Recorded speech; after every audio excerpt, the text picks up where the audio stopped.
Gandang araw mga ka-farmers. Share ko lang yung kamatis ni Sir Galvin dito.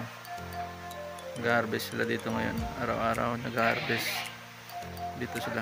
Magkano na kaya yung bintahan dyan sa atin sa Pilipinas? Alam kong parang mahal yung kamatis ngayon dyan. Dito araw-araw nag-harvest yung kamatis. Bali 24 acres to yung tanim ni Sir John, kaya araw-araw nag-harvest. Ito yung kamatis niya dito, pang-apat na yata na harvest to. Sobrang ganda. Doon si Sir John nagpapa-merienda sa mga tao niya. And ito yung kamatis dito sa Malaysia, nakakukupit lahat. Yan, sobrang ganda. Yan yung ito yung bunga ng kamatis. Yan, sobrang ganda mga ka-farmers. Yan,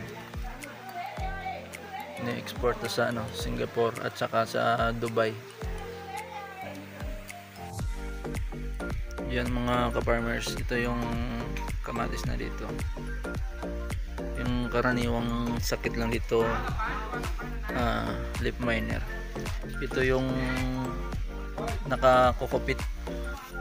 Lahat ng kamatis dito nakakukupit. Ito yung kagandahan ng nakakukupit mga ka-farmers. Yan. Meron yan doon sa taas. May mga malalaking tangke. Yan. Pwede din itong gayahin mga ka-farmers. Napakagandang tingnan nyo. Puro bunga lang yung makikita mo.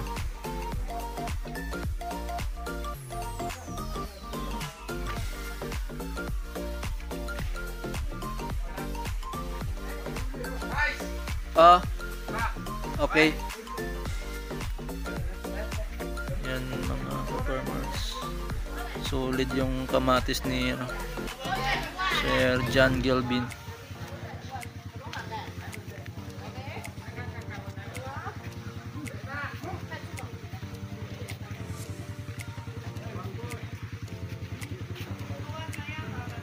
Hanggang dito na lang mga ka-farmers.